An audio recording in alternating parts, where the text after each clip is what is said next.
अस्सलाम वालेकुम स्टूडेंट, आप देख रहे हैं मेरे यूट्यूब चैनल तालीम तरबियत की दुनिया। मैं हूं मोहम्मद यासिर इकबाल।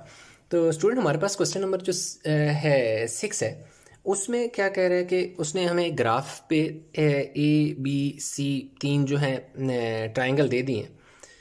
कह रहे triangles A can be mapped on triangle B by a rotation. कह रहे हैं कि ये जो ए है ना, इसको बी पर मैप किया गया है, यानी ए को बी पर मैप किया गया है। जैसे मेरे पास, जैसे सपोज एक इस तरह की ट्रायंगल थी, उसको मैंने क्या किया, एक दफ़ा ऐसे घुमा के ऐसे घुमाया तो ये उसके ऊपर आ गई, क्योंकि ये ज़रा बड़ी है, लेकिन इसी तरह का काम हुआ है। जब अब इसको इधर घुमाएंगे तो उसमें होगा क्या कि ये जो लंबी वाली साइड है ना, ये वाली, ये देखो इस साइड पे आ गई, ये वाली साइड इधर चलेगी और ये वाली इधर चलेगी। कैसे, मैं आपको इधर एक्सप्लेन करता हूँ। अब देखें यहाँ पे ये पड़ी हुई, ठीक है। मैं चेक करता हूँ कि अगर मेरे पास कोई और कलर का मार्कर हुआ, थोड़ा सा मैं इसको निशान लगा देता हूँ। ये देखें, मैंने इसको रेड पे निशान लगा दिया, दूसरी साइड पे मैं इसके ब्लैक निशान लगा देता हूँ। अब चले, निशान नज़र आ रहा होगा। अब देखें ये यहाँ पे पड़ी है ऐसे, सही है। एक दफ़ा मैंने इसको ऐसे घुमाया और साथ देखें मैंने इसको साथ ऐसे भी यूँ कर लिया। अब आप देख सकते हैं कि पहले ये ऐसे थी, ठीक है, ऐसे थी। अब देख सकते हैं कि ये वाली साइड रेड थी, यानी ये रेड साइड है, ये वाली ब्लैक है। अब जब मैं इसको एक दफ़ा ऐसे घुमा के और इस तरह घुमाऊंगा तो अब आप देख सकते हैं कि पहले रेड साइड देखो ये वाली थी, अब आप देख सकते हैं कि रेड साइड इस तरफ आ गई है। पहले ब्लैक ये थी, अब ब्लैक ये हो गई है। तो इसका मतलब ये हुआ कि ये रेड साइड थी तो ये रेड हो गई, यानी कि ये वाली साइड इधर शिफ्ट हो गई, ये वाली साइड इधर होगी, तो ये जो बेस है ना, ये यहाँ चलेगी और ये ऊपर वाला, ये वाला जो वर्टिक्स था वो ये नीचे आ गया। अच्छा, यहाँ तक तो ये बात होगी। अब कह रहे हैं कि हमने फाइंड क्या करना है। फाइंड दो चीज़ें हमने करनी है इसमें। एक फाइंड करनी है कि सेंटर ऑफ रोटेशन का कोऑर्डिनेट फाइंड करना है और एंगल ऑफ रोटेशन फाइंड करना है, ठीक है। तो जो पहले वाले क्वेश्चन है, अगर उनमें देखें, जैसे हमारे पास क्वेश्चन की 3 की बात करें या क्वेश्चन 2 की बात करें, तो उसमें उसने दिया हुआ था कि भाई ये पॉइंट है जिसके गिर्द रोटेट करेगा, और एंगल भी उसने दिया हुआ था कि कितने डिग्री पे रोटेशन होगी। लेकिन जहाँ पर हमारे पास जो है, हमने सेंटर ऑफ रोटेशन फाइंड करना है जिस पर रोटेट करेगी ट्राइंगल, तब जाके ये मैप अप होगी। और दूसरा, किस एंगल पर रोटेट करेगी, हमने ये करना है। तो बहुत ही आसान सा क्वेश्चन है। आपने करना सिर्फ इतना है कि अभी हम चलते हैं नोटबुक पर। मैंने कुछ बिल्कुल सेम इसी हिसाब से मैंने ये बनाई हुई है, बिल्कुल इसी तरह। थोड़ा सा मैं आपको आइडिया दे देता हूँ कि मैंने ये बनाई कैसे। अब ये देख सकते हैं कि टू के बाद, अगर आप अपनी बुक पे देखें, 2 के बाद 2 बॉक्सेस छोड़ के ये वर्टेक्स स्टार्ट हो रहा है, ठीक है, ये वर्टेक्स स्टार्ट हो रहा है और 4 के बिल्कुल ऊपर है। तो मैंने यही क्या किया कि 2 बॉक्सेस देख सकते हैं यहाँ छोड़ के 4 के ऊपर लिया, इनको ज्वाइन कर दिया। और उसके बाद अगर इधर देखें तो इधर 1 2 3 4 5 बॉक्सेस के बाद 4 के बिल्कुल सामने 5 बॉक्सेस छोड़ के बाद एक पॉइंट मैंने लिया। इधर भी आप देख सकते हैं कि 5 बॉक्सेस हैं। ये आप काउंट करें तो आपको नजर आएगा कि 5 बॉक्सेस के बाद ये निशान है। तो ठीक है, ये इसलिए इस तरह मैंने बॉक्सेस जो उसके स्मॉल बॉक्सेस थे उनके हिसाब से बना लिया। अच्छा, अब हमने इसमें करना क्या, बहुत ही सिंपल सा काम आपने करना है। कोई इतनी लंबी कॉम्प्लिकेशन नहीं है, कोई क्वेश्चन मुश्किल नहीं है, बड़ा आसान सा क्वेश्चन है। काम आपने ये करना है कि आप इसको ना नाम दे दें, ठीक है। इसको पहले नाम दे जी, पी हो गया, ये आपके पास क्या हो गया जी, क्यू हो गया, और ये आपके पास पॉइंट क्या हो गया, आर हो गया। तो इसी तरह आपके पास पी इधर आ गया और क्यू इधर आ गया और आर इधर आ गया, और इनके ऊपर प्राइम लगा दें, मतलब इनके नए नाम आ गए। पहला काम ये करें कि क्यू को क्यू से मैच करें, पी को पी से मैच करें, आर को बेशक आर से ज्वाइन कर दें। ये आ गया, यानी इनके जो रिस्पेक्टिव कोरिस्पोंडिंग वर्टिक्स है ना, उनको डॉटेड जैसे मैंने लाइन लगा दी। देखो, कोरिस्पोंडिंग का ये मतलब है कि क्यू वाला क्यू के साथ मिलेगा, आर वाला आर से मिलेगा। क्यू वाले को आर से नहीं, ये कोरिस्पोंडिंग नहीं होंगे, यानी कि जो यहाँ पर जो वर्टिक्स था वही वर्टिक्स यहाँ पे शिफ्ट हो चुका है, तो इसलिए इसका ये वाला वर्टिक्स ये वाला कोरिस्पोंडिंग है। उसके साथ आर को आर से मैच करना है, लेकिन पहले मैं इस पर परपेंडिकुलर ड्रा करूँगा, ठीक है।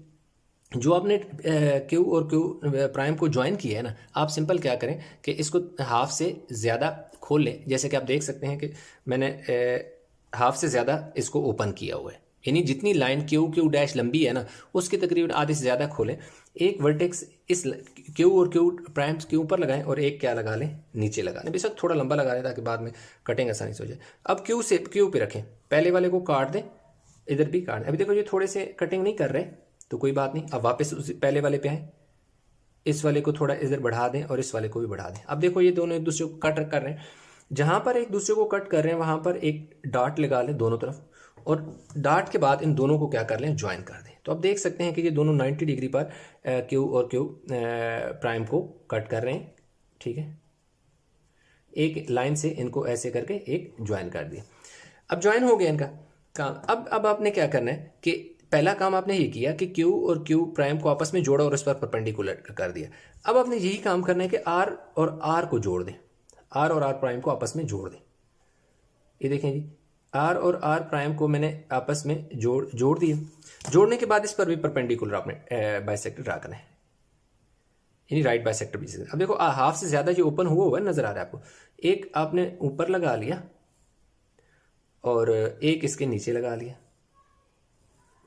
इसी तरह दोबारा आर प्राइम से लग गए अब आर पर, तो ये देख सकते हैं कि चेंज नहीं करना, यानी जितना आपने ओपन किया था ना, जैसे ये मैंने जितना ओपन करके इधर एक नीचे एक ऊपर लगाया था, फिर मैंने इसको चेंज नहीं करना, ज़्यादा कम नहीं करना, उसी जो रेडियस से मैंने इधर भी लगाया। तो ये देखें, एक पॉइंट ये है जिस पर इन्होंने कट किया और दूसरा ये है जिस पर इन्होंने कट किया। अब इन दोनों को आपस में आपने क्या कर देना है, ज्वाइन कर देना है।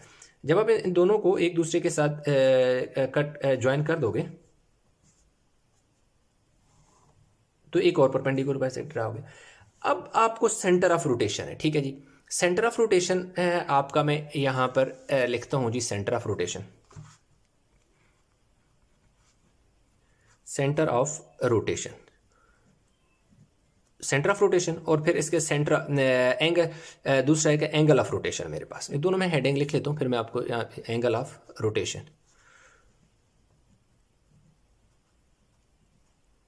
एंगल ऑफ रोटेशन भी हो गया। अब स्टूडेंट हमारे पास जो है ना एंगल ऑफ रोटेशन की बात करें, जैसे कि और पहले मैं आपको बताता हूँ कि दूसरा ये सेंटर ऑफ रोटेशन का क्या मतलब है। सेंटर ऑफ रोटेशन का ये मतलब है कि जब आपने कोरिस्पोंडिंग वर्टेक्स को ज्वाइन किया, यानी कि एक लाइन लगाई क्यू क्यू डैश और फिर आर और आर डैश लगाई, जिस जगह, और इनको बेशक L1 और L2 का नाम दे दें जो परपेंडिकुलर ड्रा किए थे, यानी कि आपका जो परपेंडिकुलर बाइसेक्टर है L1 और L2 जो है, L1 और L2 ने जिस जगह, L1 और L2 ने जिस जगह Q और Q डैश को कट किया है ना, वो आपका पॉइंट जो है ना वो सेंटर ऑफ रोटेशन है। बात समझ आ रही है कि यानी कि एक ऐसी दूसरा लाइन या ऐसा पॉइंट जहां पर परपेंडिकुलर बाइसेक्टर जो है लाइन जो कोरिस्पोंडिंग वर्टेक्स को जोड़ रही हो, यानी ऐसी लाइन जो कोरिस्पोंडिंग वर्टेक्स को जोड़ती है, उसको दोनों परपेंडिकुलर बाइसेक्टर जिस जगह कट कर रहे हैं वो जो है हमारा सेंटर ऑफ क्या है, रोटेशन है। अब इसके वर्टेक्स लिखने हैं तो आप देख सकते हैं कि ये 6 के बिल्कुल ऊपर है। ये देखें, ये एक्स एक्सिस है ना, एक्स एक्सिस के 6 के बिल्कुल ऊपर है। तो आपके पास जो सेंटर ऑफ रोटेशन है उसको सपोज मैं नाम m अगर सपोज दे दूं तो मेरा x उसका कोऑर्डिनेट क्या है, क्योंकि उसने कहा था कि इसके कोऑर्डिनेट फाइंड करें, x है। अब y मैं आपको बताऊं, y मेरे पास 3 होगा। कैसे? 2 और 4 के दरमियान 1 2 3 4 5 बॉक्सेस हैं। तो जो 5 बॉक्सेस हैं तो आप देख सकते हैं कि ये वाली 2 वाली लाइन आ रही है, ये वाली, तो इसमें से देखो पहला बॉक्स छोड़ दिया, दूसरा बॉक्स छोड़ दिया, तीसरे बॉक्स के हाफ में बना हुआ है, तीसरे बॉक्स से हाफ में बना हुआ है, और चौथे में ये वाली लाइन आ रही है ना, ये वाली चौथे वाली लाइन है। तो इसमें भी उसने क्या किया कि पहला और दूसरा छोड़ा हुआ है, तीसरे के हाफ में बन रही है। तो लाजमी बात है इन 5 बॉक्सेस का जो हाफ होता है वो 2.5 पर 3 बनेगा। तो इसका मतलब है कि y की वैल्यू क्या आएगी, 3 आएगी। अब बात आ जाती है एंगल ऑफ रोटेशन, यानी एंगल ऑफ रोटेशन एक ऐसी लाइन पर होगा जो लाइन ना सिर्फ दोनों वर्टेक्स को जोड़ने को जोड़ रही होगी, बल्कि सेंटर ऑफ रोटेशन से भी गुजर रही होगी। यानी कि हमारे पास एक ऐसी लाइन पर होगा ना कि देखें जैसे ये लाइनें एक दूसरे को कट कर रही हैं, ऐसा ही है। और दूसरा यह कि हमारे सेंटर ऑफ रोटेशन ये वाला पॉइंट है, इस पर इससे भी यही लाइनें यानी गुजर रही हैं। तो हमारे पास अभी हो सकता है आपको थोड़ी कन्फ्यूजन, जब मैं दूसरा क्वेश्चन करूंगा ना तो आपको सेंटर ऑफ रोटेशन मजीद क्लियर हो जाएगा। इसमें आपने सिर्फ ये बात देखनी है कि एंगल ऑफ रोटेशन एक ऐसी लाइन पर होगा यानी जो लाइन ना सिर्फ दोनों वर्टेक्स को जोड़ रही है, मतलब एक ये देखो ये वाली लाइन जोड़ रही है, अब ये वाली लाइन भी जोड़ रही है। अब इसमें से कोई भी एक लाइन, जैसे मैं क्यू और क्यू ले लूँ तो इस पर ये मेरा सेंटर ऑफ रोटेशन है, पॉइंट है। तो लाजिम बात है सेंटर ऑफ रोटेशन पॉइंट है, तो इस पर अगर मैं एंगल देखूं, ये जब ये पूरी फ्लिप हुई तो ये टोटल एंगल यहाँ से घूम के इतना कितना बनेगा, 180 का बनेगा। ये टोटल 180 का एंगल बनेगा। अगर आप ये डी रख के देखें तो ये देखें आपको नज़र आ रहा होगा कि ये पूरे का पूरा जो है 180 का एंगल है। तो angle of rotation is equal to 180 degree, यानी कि आप इसके आगे बेशक इधर लिख लें या इधर लिख लें, एक ही बात है, ये चीज़ होगी। तो पहले पार्ट में हमने दो चीज़ें करनी थी, एंगल ऑफ रोटेशन फाइंड करना था और coordinate of centre of rotation find करने थे, ये दोनों कर लिए। अभी हम चलते हैं पार्ट बी की तरफ। अच्छा तो स्टूडेंट अभी जो है हम बुक पर ही थोड़ा आधा काम कर लेते हैं। तो दोनों काम इसलिए इधर नहीं किए थे क्योंकि ज़्यादा मिक्सअप ना हो जाए, ठीक है। अब हमारे पास क्या है कि इसमें जो बी है ना वो कह रहा है कि C triangle C can be mapped on triangle A. कह रहे जो सी है ना वो ए पर मैप होगा। पहले कह रहा था ना कि ऊपर तो ए जो है वो बी पर मैप कर रहा था, यानी ए बी पर है। अब कह रहा है कि जो सी है ना वो ए पर मैप हो रहा है। तो मैंने इनके नाम रख लिए एल एम एन। तो इधर जो है L dash M dash N dash, यानी कि या प्राइम उससे पढ़ सकते हैं, ये हो गया। तो अब आपने ना करना क्या है, सिंपल जो ऊपर जो काम हमने ऊपर किया यही काम हमने नीचे करना है। हम ये करेंगे कि पहले एम और एम प्राइम को आपस में ज्वाइन कर देते हैं, ठीक है। एम को एम प्राइम से, आप देख सकते हैं कि ये एम है ना, एम को मैं एम प्राइम से जोड़ने लगूं।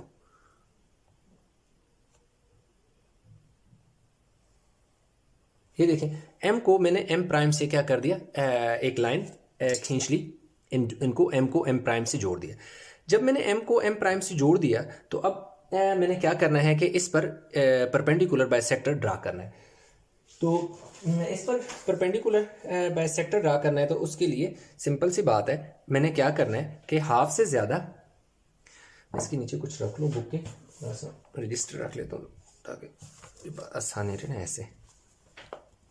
अच्छा इसमें मेरे पास क्या है कि हाफ से ज़्यादा एम से रख के मैंने हाफ से ज़्यादा, देखें मेरे पास खुला हुआ है, ये देख सकते हैं हाफ से ज़्यादा मेरे पास ये ओपन हुई है। एक मैं आर्क ऊपर लगा रहा हूँ और एक आर्क में इसके नीचे लगा रहा हूँ। अब एम पर मैंने रख लिया ना, अब एम प्राइम पर मैं रखकर पहले वाले आर्क को कट कर दिया और नीचे वाले को भी कट कर दिया। अब क्या करें कि जिस जगह इन दोनों ने एक दूसरे को कट किया, बिल्कुल पहले जो हमने काम किया था वही काम, इन दोनों पर डॉट लगाया और इन दोनों को आपस में जोड़ दें। तो इस लाइन के ऊपर आपका परपेंडिकुलर जो है वो बन गए। ये देखें जी, ये थोड़ी सी लंबी लाइन कर लेते हैं। ये देखो जी, एक लंबी सी लाइन कर लेते हैं इसको, ठीक है। इसको मैं L1 का नाम दे दिया, ठीक है जी। अब मैंने क्या किया, M और M डैश पर इनको आपस में जोड़ दिया और परपेंडिकुलर भी जोड़ हो गया। अब मुझे क्या करना है कि अब मैं L और L को आपस में जोड़ देता हूँ। ये देखें ना, L को, ये L है ना, L और L प्राइम को आपस में जोड़ देता हूँ। ये देखें जी, L और L प्राइम को मैंने जोड़ दिया। यही काम लाजिमी बात है, मुझे इस पर भी अगला काम ये करना है कि इनका परपेंडिकुलर ड्रा करना है। ये देख सकते हैं कि ये मेरे पास एक मैंने क्या किया, एक इधर आर्क लगा ली और एक इस तरफ को लगा ली और एक अब मैं देखूँगा L प्राइम से पहले वाले जो आर्क है उसको भी कट लगा लूँगा और इधर इसको भी कट लगा लूँगा। जिस जगह इन दोनों ने कट किया ना, फिलहाल ना इसको मैं क्या करता हूँ, एक ये देखें डॉट मैंने लगा लिया इधर भी, और इन दोनों को मैं क्या कर देता हूँ, ज्वाइन कर देता हूँ।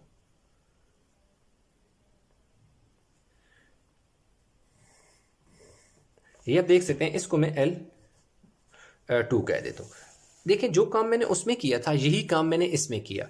कोरिस्पोंडिंग वर्टेक्स को मैंने ज्वाइन किया, यानी M को M के साथ ज्वाइन किया और एक परपेंडिकुलर बाइसेक्टर एक ड्रा किया।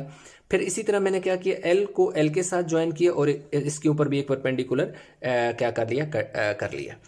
जब हम दोनों ये काम कर लेते हैं तो फिर हमारे पास क्या आता है कि एंगल ऑफ रोटेशन की बात होती है सबसे पहले।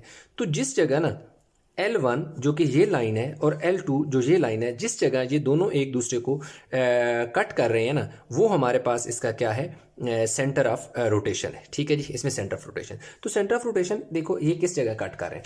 अब देखें ये मेरे पास 4 है, ये मेरे पास 6 है। अब आप देख सकते हैं कि 4 और 6, ये देख सकते हैं ना, ये 4 के बिल्कुल ऊपर है और ये 6 के, ये वाली देखें 6 के ऊपर है, तो इसका मतलब है 6 यहाँ है, 4 यहाँ पे।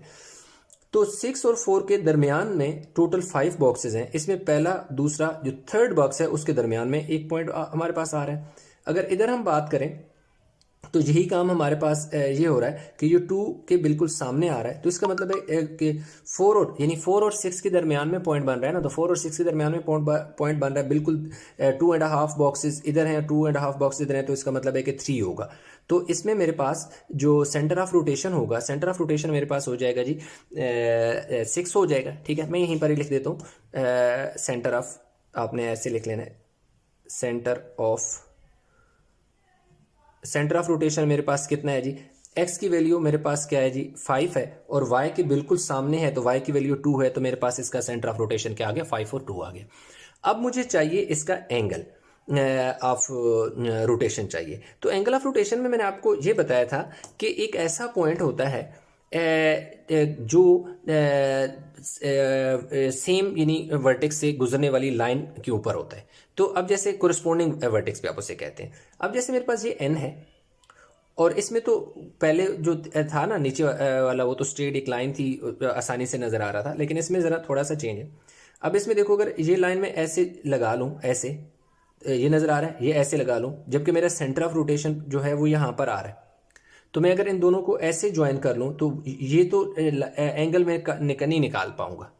तो उसका एक और हल भी ये होता है, उसका हल ये होता है कि अब आप ये करेंगे कि इसको थोड़ा सा अगर मैं क्या कर दूँ, रेज कर दूँ आपके समझाने के लिए। आपने रेज नहीं करना, सिर्फ मैं आपको बता रहा हूँ। अब आप क्या करें कि आपका ये वाला पॉइंट मैं दोबारा डार्क कर देता हूँ। देखो ये वाला पॉइंट जो है ना सेंटर ऑफ रोटेशन है। तो ऐसी लाइन जो ये एन क्या है, एन है, और ये एन डैश है या एन प्राइम है, तो लाजिम बात है एन और एन प्राइम दो ऐसे वर्टेक्स हैं जो कोरिस्पोंडिंग है। इन्होंने ज्वाइन करना है किसको, सेंटर ऑफ रोटेशन को। तो ये देखो, इसको इधर ज्वाइन कर दिया, इसको बिल्कुल ऐसे ही नीचे आपने ज्वाइन कर देना है। ठीक है, तो काम ये होता है सेंटर ऑफ रोटेशन के साथ कोरिस्पोंडिंग जो वर्टेक्स होते हैं उनको जोड़ दो। तो एन का कोरिस्पोंडिंग क्या है, एन कंप्लीमेंट है, तो एन को भी सेंटर ऑफ रोटेशन से जोड़ दिया, एन को भी जोड़ दिया और एन कंप्लीमेंट को भी जोड़ दिया। तो जब आपने इन दोनों वर्टेक्स को उस सेंटर ऑफ रोटेशन से जोड़ दिया, तो फिर आप देखें कि उनके साथ एंगल कौन सा बन रहा है। तो सामने नजर आ रहा है कि ये एल शेप सी बन रही है, तो ये कितना बन रहा है, 90 डिग्री बन रहा है। सामने नजर आ रहा है कि ये 90 डिग्री है। तो अब आप यहां पे लिख देंगे एंगल ऑफ रोटेशन जो आपका बनेगा, angle of rotation is equal to 90 degree आ गया। बस इतना सा काम था, यानी कि हमारे पास दोनों काम हो गए, ए बी पार्ट हो गया और बी भी हो गया। अब हमारे पास जो सी है, C is similar to like question 2 and 3, उस तरह का क्वेश्चन है। तो हम चलते हैं सी पर और उसको सॉल्व। अच्छा, तो स्टूडेंट अगर हम देखें वो सी पार्ट में क्या कह रहा है, triangle B is rotated through 90 degree clockwise about the point 4, 6, find the coordinate of the vertices of the image of triangle B. कह रहा है कि जो बी है ना, ये इसने रोटेट होना है 90 डिग्री क्लॉकवाइज, यानी कि इस डायरेक्शन में, यूं क्लॉकवाइज जैसे घड़ी की सुई होती है, इसने रोटेट करना है। और किस पॉइंट के 4 और 6 के हिसाब से इसकी रोटेशन होगी, इस पॉइंट के अराउंड इसकी अबाउट रोटेशन होनी है। तो कह रहा है कि कोऑर्डिनेट बताएं vertices of the image of a triangle, कि जो ट्राइंगल है ना उसके जो इमेज बनेगा ना, उसके सिर्फ उसने वर्टिक्स बताए हैं, ट्राइंगल ड्रा करने को नहीं कही। आप चाहिएगा तो आप इसके ऊपर ड्रा भी कर सकते हैं, लेकिन पहले हमें क्या करना है कि ये देखो मैंने पॉइंट पहले लिख लिए हैं। अब आप देख सकते हैं कि जो इस वर्टिक्स है ना, इसका जैसे मैं चलो इस लिख लेता हूँ, इसको मैं ए नाम दे देता हूँ, इसको बी नाम दे देता हूँ, इसको जैसे सी नाम दे देता हूँ। ठीक है, अब हमारे पास क्या आ गया, ये लो इसको बी कह देता हूँ, इधर सी कह देता हूँ, प्रॉपर सीक्वेंस में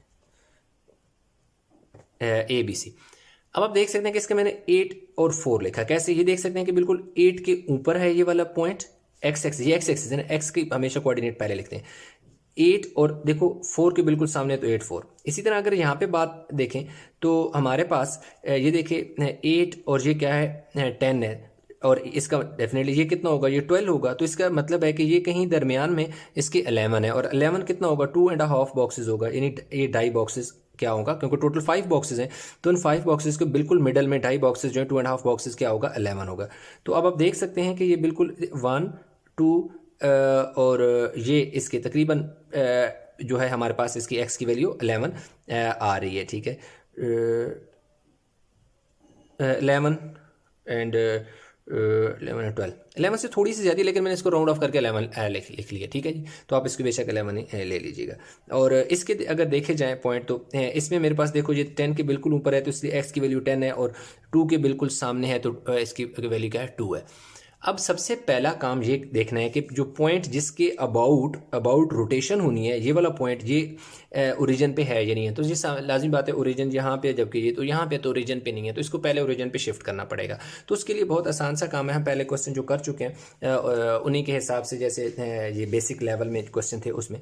तो आपके पास ए पॉइंट में देखो जी, मेरे पास एक ए पॉइंट है जो कि क्या है जी 10,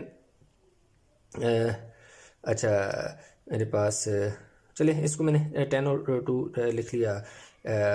ए तो ए मेरे पास 8 और 4 है, ए जो है वो 8 और 4 है, बी जो है वो मेरे पास 10 और 2 है, और जो मेरे पास पॉइंट सी है ये वाला बी मेरे पास, एक सेकंड गलत हो गया ना, ये दोबारा लिख लेते हैं। ए ये है ना, ए मेरे पास क्या है जी 8 और 4 है, बी मेरे पास जो है 11 और 4 है, और जो मेरे पास सी है वो क्या है जी 10 और 2 है, ठीक है जी। ये मेरे पास क्या है पॉइंट। अब इसमें मैंने करना क्या है, इसमें मैंने ये करना है कि जो पॉइंट ये है ना जिसके अराउंड इसकी रोटेशन होनी है, उसको आप क्या करें कि इन सारे पॉइंट से सब्ट्रैक्ट कर दें। पॉइंट आपके पास क्या है जी 4 और 6 है, इनके नीचे मैंने लिख दिया और साथ साइन माइनस का डाल दिया। इसके नीचे भी लिख लें जी 4 और 6, इसने माइनस होना है, 4 और 6 और माइनस होना है।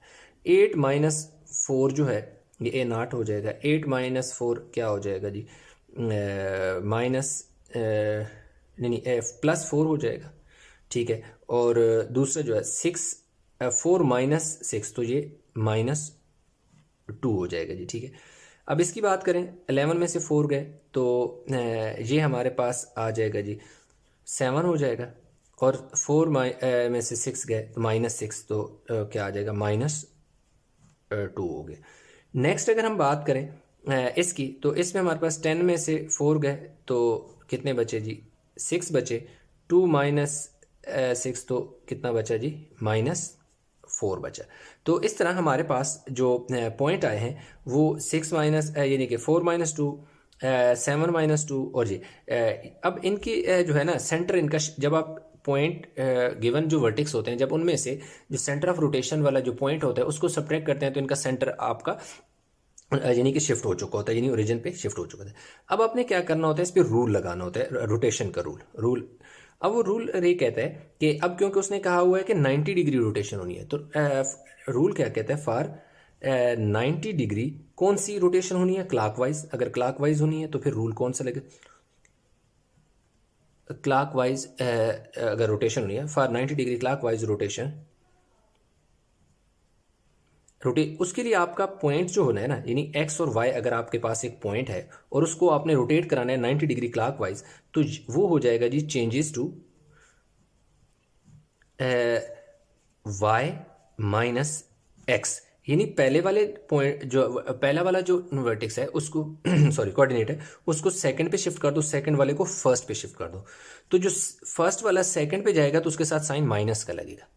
कैसे, जैसे मेरे पास ये ए नाट है, इसमें मैंने क्या करना है कि -2 को पहले लिख लेना है और 4 को बाद में लिखना है, और जो बाद में नंबर जाएगा उसका साइन चेंज कर दो। इस वाले का नहीं चेंज करना, अगर माइनस है तो माइनस से रहने दो, प्लस है तो प्लस रहने दे, लेकिन ये जब चेंज होगा तो इसका साइन चेंज हो जाएगा।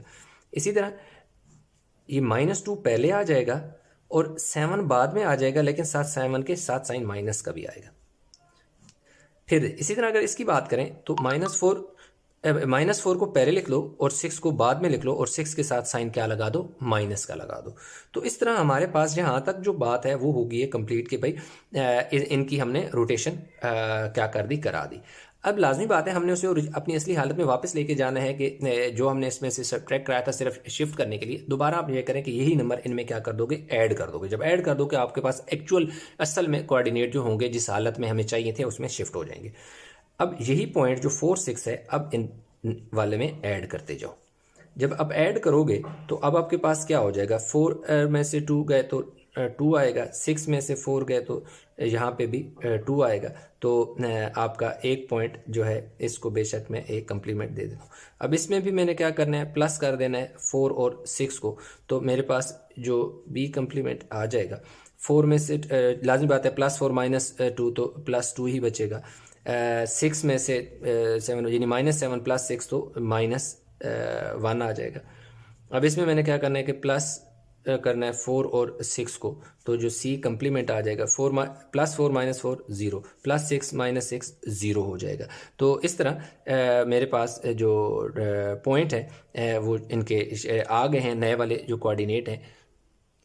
तो उसने स्टूडेंट क्या कहा था कि जी find the coordinate of the vertices of the image of the triangle B, कि जो इमेज है ट्रायंगल बी का उसके कोऑर्डिनेट है। अब ये कोऑर्डिनेट जो बने हुए हैं इनको अगर आप जैसे इसके ऊपर अगर फिगर ड्रा करना चाहें ना इसके ऊपर, तो आप इसके ऊपर फिगर ड्रा कर सकते हैं। कैसे? जो ए प्राइम है क्या बनेगा, एक्स की वैल्यू देखो 2 है, वाई की वैल्यू 2 है। ये देखें एक्स की 2 है, वाई की 2 है, एक्स से ऊपर और वाई के बिल्कुल सामने ये वाला आपका पहला पॉइंट बन जाएगा, ठीक है, जो ए कम्प्लीमेंट है। दूसरा आपके पास बी जो है, एक्स की वैल्यू आपके पास कितनी है जी, 2 है, और वाई की वैल्यू -1 है। तो एक्स की वैल्यू 2 है तो -1 इधर आपके पास जैसे एक आ जाता है ना, ये वाला आ जाएगा। एक्स की वैल्यू आपके पास देखिए जी 2 है, वाई की वैल्यू -1, लाजिम बात है 0 है तो -1 इसका ये होगा। तो दूसरा पॉइंट जैसे आपके पास ये बन जाता है। तीसरा जो पॉइंट है वो 0 0 है, तो तीसरा पॉइंट आपके पास 0 0 ये है। तो इस तरह आपके पास इसको इधर ज्वाइन कर दो और इसको इधर ज्वाइन कर ऐसे ज्वाइन करोगे तो आपके पास जो है इसका बी का जो इमेज है वो आपके पास यहाँ पर आ जाएगा, जो बन जाएगा यानी 2 2 +2 -1 0 0। तो इस तरह हमारे पास जो क्वेश्चन नंबर 6 है वो हमने कंप्लीट कर लिया। आई होप कि क्वेश्चन समझ आया होगा। इसमें कहीं किसी जगह कोई कन्फ्यूजन है नीचे कमेंट में ज़रूर बताइएगा। वीडियो को लाइक करें, शेयर करें, चैनल को सब्सक्राइब नहीं किया तो चैनल को जरूर सब्सक्राइब कर लें। तो इंशाल्लाह मिलते हैं नए लेक्चर के साथ, तब तक हमें बहुत सारा ख्याल रखिएगा। अल्लाह हाफिज़।